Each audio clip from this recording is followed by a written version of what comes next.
চারিদিকে কত কিছু ঘটছে,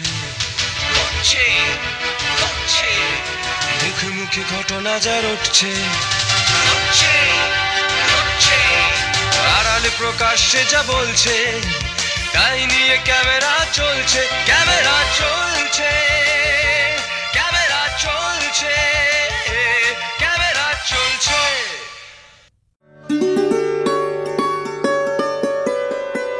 নাটক সমাজের আয়না, জীবনের এক রঙ্গমঞ্চ। সেখানে প্রতিদিন প্রতি মুহূর্তে ঘটে চলা নানা ঘটনা যা নাটকের জন্ম দিতে পারে। আমাদের এ বাংলায় নাটকের ইতিহাস অনেক দিনের। তার দীর্ঘ পথ চলায় এসেছে অনেক বাঁক মোড়। এ রাজ্যের নাট্যদল ও নাট্যকর্মীদের অন্যতম আকর্ষণের বিষয় নাট্যমেলা। পশ্চিমবঙ্গ নাট্য একাডেমির উদ্যোগে কলকাতার বিভিন্ন মঞ্চে নাট্যমেলার আয়োজন করা হয়। নন্দন চত্বর সেজে উঠেছে বিভিন্ন নাট্য ব্যক্তিত্বের কাট আউট দিয়ে।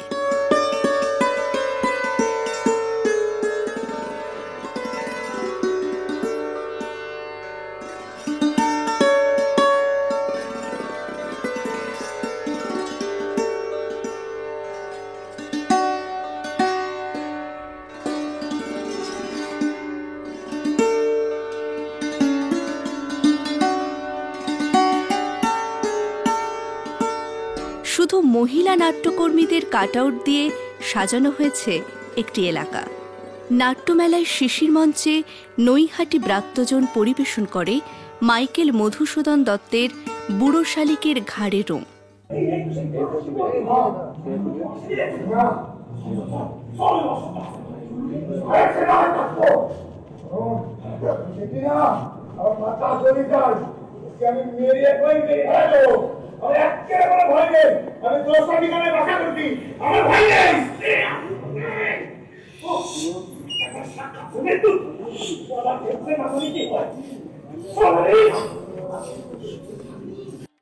ক্যামেরা চলছে।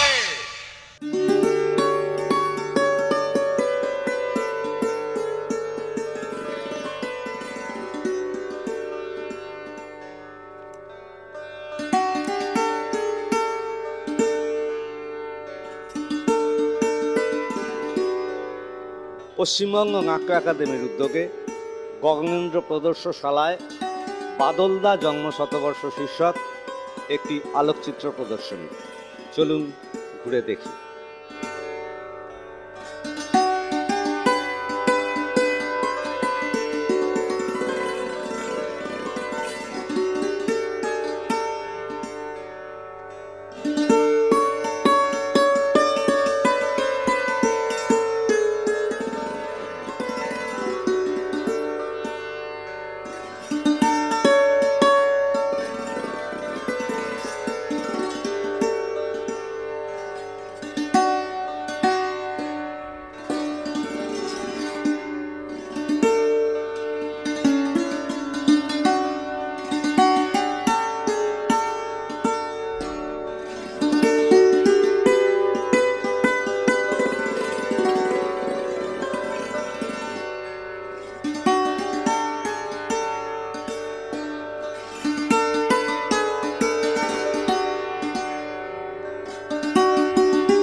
গগনেন্দ্র প্রদর্শনশালায় আমরা পেয়ে গেছি দেবাশিস চক্রবর্তীকে, যিনি দীর্ঘদিন বাদল সরকারের সঙ্গে কাজ করেছেন এবং বাদল সরকার নাট্যচর্চা কেন্দ্রের প্রতিষ্ঠাতা কর্মী।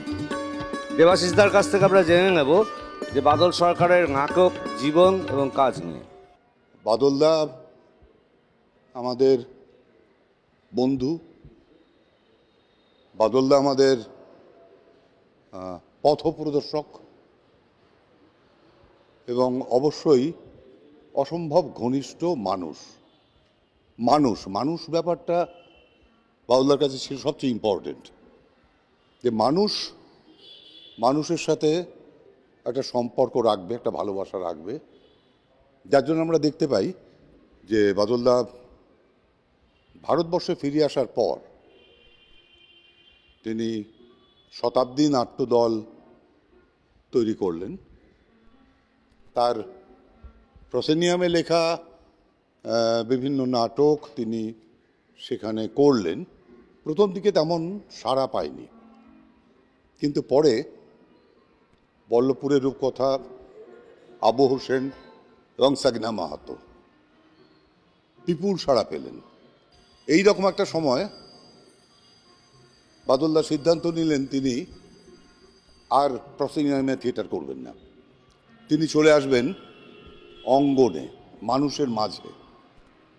কারণ তিনি বলতেন, এবং আমরা জানি পৃথিবীর ইতিহাসেও বলে, যে থিয়েটার হচ্ছে মানুষে একমাত্র বন্ধনের জায়গা। এবং এই কর্মশালাটা ছিল তার কাছে সবচেয়ে ইম্পর্টেন্ট জায়গা, আজও আমাদের কাছে সবচেয়ে ইম্পর্টেন্ট জায়গা। এই কারণে এই থিয়েটার করতে গেলে, অঙ্গন মঞ্চের থিয়েটার করতে গেলে আমাদের কিন্তু এই কর্মশালা যোগদান করা অবশ্যই প্রয়োজন। প্রথম যে নাটকটি তিনি এই অঙ্গন মঞ্চের জন্য লিখলেন এবং প্রযোজনা করলেন সেটা হচ্ছে স্পার্টাকুস। স্পার্টাকুস দেখলে আমরা বুঝতে পারবো যে পৃথিবীর নানান প্রান্তের যে জননাট্য বা গণনাট্য, জনগণের যে থিয়েটার, তার প্রচুর কিছু তিনি সংগ্রহ করেছেন, ব্যবহার করেছেন এবং ব্যবহার করে তাকে ভারতীয় করে তুলেছেন। এবং ভারতবর্ষে যদি তাকাই প্রত্যেকটি দিকে, তিনি যখন প্রসেনিয়ামে নাটক নিয়ে ঢুকছেন এবং ইন্দ্রজিৎ একটা ল্যান্ডমার্ক। তারপরে যে থিয়েটারকে আজকে তৃতীয় থিয়েটার বলা হয়, যে অঙ্গন মঞ্চের থিয়েটার বলেই আমরা শুরু করেছিলাম, তখন তৃতীয় থিয়েটার বলা হতো না,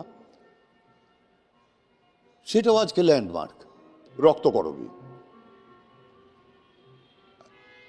প্রসেনিয়ামে হয়েছে, বহুরূপী করেছেন, অসাধারণ তাদের প্রযোজনা আমরা দেখেছি, একাধিকবার দেখেছি আমি। পথসেনা করেছে বাদল সরকার, বাদলদা তা এডিট করে দিয়েছেন জাস্ট, পথসেনা সেটা নির্মাণ করেছে। এবং সেই প্রযোজনা যারা দেখেছেন তারা বলবেন, আমার নিজের মুখে বলা উচিত না, অসাধারণ। এবং এইখানেই তফাৎ, বহুরূপী তাদের প্রযোজনা যদি সংখ্যায় বলা যায় কটা শো করেছেন, কিন্তু পথসেনার রক্তকরবী গ্রাম থেকে গ্রামান্তরে গিয়ে যেমন হয়েছে, তেমন হয়েছে দিল্লিতে, তেমন হয়েছে বিভিন্ন জায়গায়, শিলচর ইত্যাদি বিভিন্ন জায়গায়। এখন সম্ভবত বোধহয় ১০০তম শো হয়ে গেছে। এইটাই সম্ভব হয়েছে। স্পার্টাকাসকে নিয়ে যাওয়া, রক্তকরবীকে নিয়ে যাওয়া সাধারণ মানুষের কাছে, যাদের থিয়েটার দেখার অধিকার ছিল না, সেই মানুষগুলো অধিকার পাচ্ছে থিয়েটার দেখার। এখানেই সার্থকতা এই থিয়েটারের, এবং এই সার্থকতাটা দিন দিন কিন্তু বৃদ্ধি পাচ্ছে।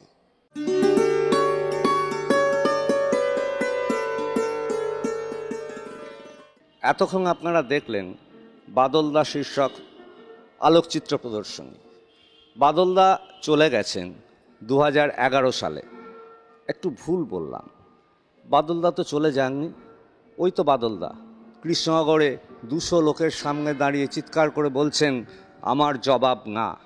ওই তো বাদলদা জাঙ্গিপাড়ার গ্রামের পথে হেঁটে চলেছেন গ্রাম পরিক্রমা করবার জন্য। ওই তো বাদলদা সবাইকে নিয়ে রিহার্সাল করছেন। না, আসলে বাদলদা নয়, বাদলদারা, যারা এখনও মুক্তমঞ্চের নাটক, অঙ্গমঞ্চের নাটক নিয়মিত করে চলেছেন শহরে, গ্রামে, গ্রামান্তরে। আজকের মতো এইটুকুই, দেখা হবে অন্য কোনো দিন।